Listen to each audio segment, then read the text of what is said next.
When we talk about wealth today, names like Elon Musk, Jeff Bezos, or Bernard Arnault often come to mind. Their fortunes rise and fall with stock markets and global trends, making them some of the richest people in modern times. But what if I told you that none of them, not Musk, not Bezos, not any billionaire, alive today, even come close to the richest person in all of human history?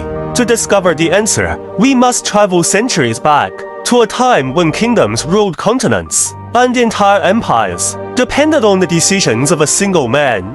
That man was Mansa Musa, the ruler of the Mali Empire during the 14th century.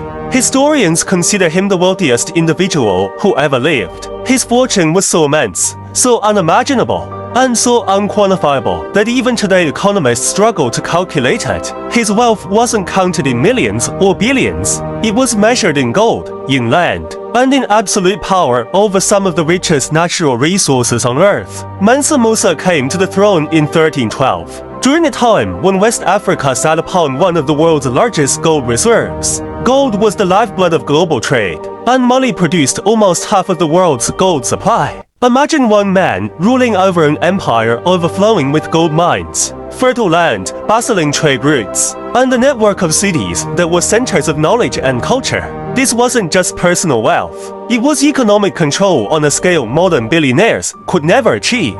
One of the reasons Mansa Musa's wealth became legendary was his famous pilgrimage to Mecca in 1324. This wasn't just a religious journey.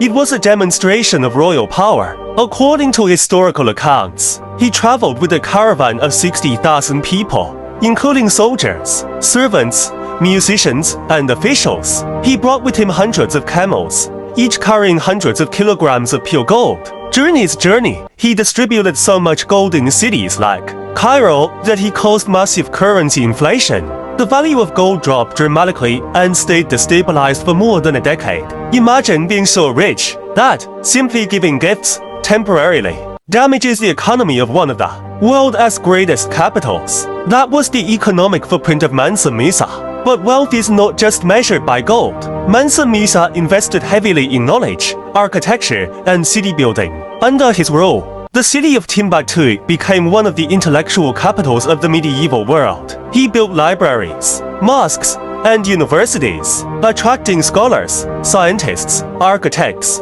and poets from across Africa, the Middle East, and Europe. The famous Gingerbread Mosque, built with the help of an Andalusian architect, still stands as a symbol of his legacy.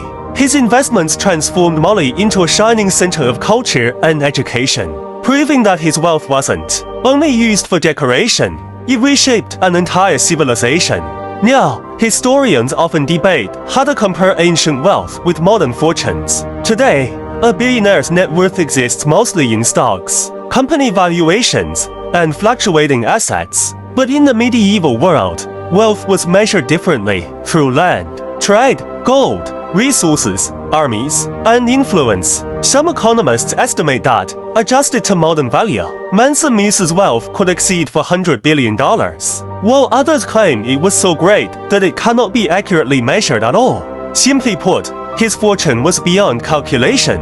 Of course, Mansa Musa is not the only contender for the title of the richest person ever. Other historical figures are sometimes included in the debate. For example, Augustus Caesar, the first Roman emperor, controlled an empire that accounted for 25–30% of the world's economy.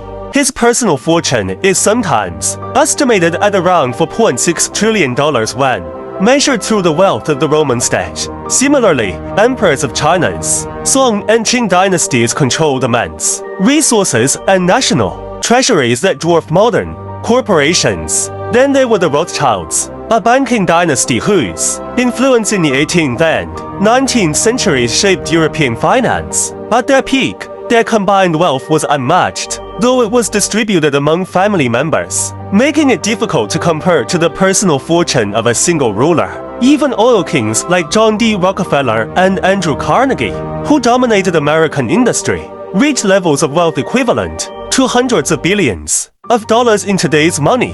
But still, none of them matched the pure resource-based power and economic dominance that Mansa Musa commanded. The question isn't simply who had the most money. it's also about control. Modern billionaires depend on market conditions, corporate boards, and government regulations. But a medieval emperor like Mansa Musa didn't just own wealth. He was the state. The gold mines, the trade routes, the armies, the land, and the enormous reserves of natural resources all belonged to him. His decisions shaped global markets, influenced diplomatic relations, and changed the course of history. What makes Mansa Musa's story even more fascinating is how little most people know about him. Western textbooks rarely discuss African empires in detail, even though Mali under Musa, once one of the richest and most advanced civilizations of its time. His reign challenges modern stereotypes and proves that Africa played a powerful role in global economic history. The Mali Empire thrived through trade, agriculture, culture, and knowledge, not through exploitation or colonization.